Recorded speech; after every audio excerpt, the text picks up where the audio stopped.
Good morning, church. Morning. So in today's gospel, we hear about how Jesus sends out 72, or 70 in some translations, of his followers to share peace and prepare hearts for the coming of God's kingdom. It's a passage full of urgency and meaning, a reminder that we are called not just to receive the good news, but to carry it out into the world. Jesus tells his followers to travel light, to rely on the hospitality of others, and to speak peace wherever they go. You may have noticed that Jesus was quite detailed in his instructions. Carry no purse, no bag, no sandals, and greet no one on the road.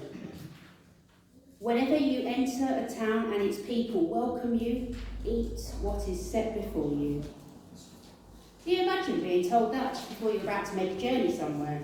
I went on holiday this week and somebody told me I couldn't take my stuff. Probably wouldn't have gone. When I was writing this sermon, I tried to picture myself having that conversation with Sam, if Sam was sending me out somewhere. And I thought it would go a bit like this. Okay, so Joe, don't freak out, but I need you to go somewhere for me and pass on the message. Why would I freak out like that? That's fine, I can do that. Well, you can't take anything with you. No bag, no shoes, nothing. I can't take a bag or shoes. Is this a wind-up? Where am I going? Where am I staying?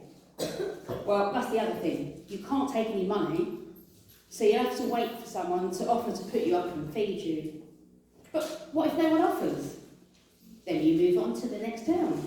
With no money, I'm walking then, am I? With no shoes, are you mad? No way, not doing it. And so on, and so on. Now that's what I would have said in that situation, and I would imagine some of you would feel the same. But is that what the disciples did? Did they complain? Did they kick off? No, they didn't. Of course they didn't. So what did they do? They just cracked on and got the job done. No moaning, no meltdown, no dramatic group WhatsApp saying, sorry, not happening, Jesus said we can't pack snacks, I'm not going. Also, if anyone had kicked off, like I definitely would have, I reckon Luke would have written it down. And lo, Simon, the slightly grumpy one, refused to go without his sandals. But there's none of that. Why? Because they trusted Jesus. They took him at his word. No distractions, no overpacking, just faith. They believed that God would provide. That kind of trust is next level. They let go and let God. The thing is, and the 70 missionaries, or 72, would have understood this, the harvest is plentiful, but it needs labourers. If no one is there to tend it, it risks going to waste. Jesus is warning us not to miss the opportunities that are in front of us. The chance to meet the world's deep human need and to help draw people closer to God's kingdom. That work will not happen if we don't step up and do something, and that we includes every one of us. Each of us has a talent or a gift from God. You may be thinking, well, I don't have anything to give, but you're wrong. You may not have tons of money to throw at a problem, I know I don't, but you've got a voice. Maybe you're a really good listener, or you make a cracking cup of tea. Those things are talents, they're needed in God's kingdom. We don't need to be powerful or perfect. We just need to go out there with open minds and open hearts.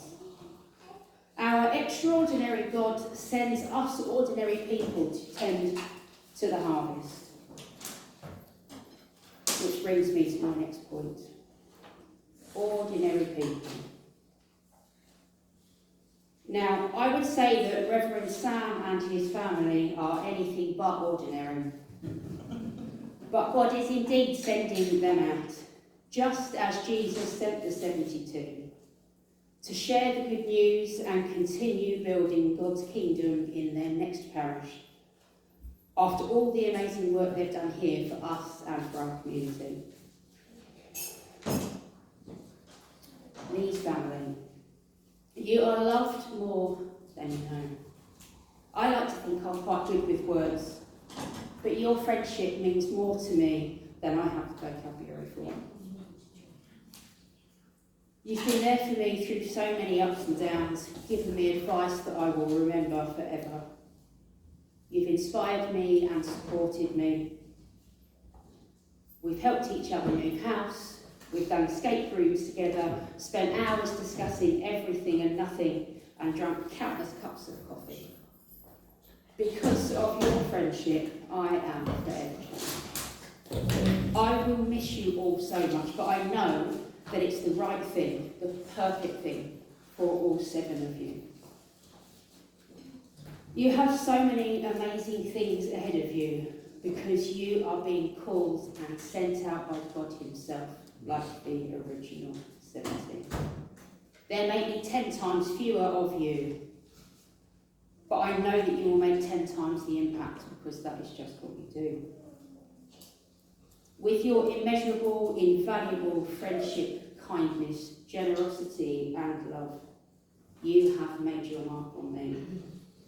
In fact, you've made your mark on all of us. I have Kyle, Anne-Marie, Melody.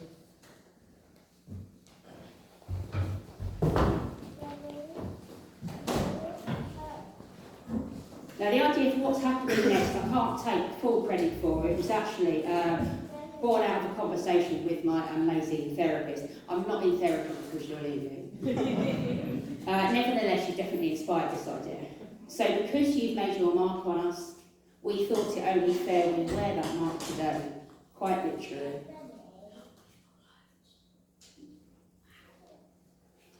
Here we've got tattoos of this on our body to show you and represent the mark that you've made on all of us.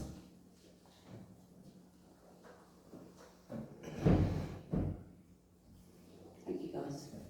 Thank you very much. So church, for a bit of fun, I've made a load more of these temporary tattoos. If you want one, I'll have them on the table. I can put them somewhere else if you want to put one on just for a bit of fun. They peel off very easily, and I've got full instructions. So, Sam, Becky, Maisie, Annabelle, Jacob, Faith and Elias. Like the early disciples, you are being sent out to make your mark, to spread the good news and prepare the way for Jesus. You know you're not getting rid of me, but even so, your names will be forever etched on my heart. Metaphorically, obviously, I'm not going to get it actually tattoos on me. Amen.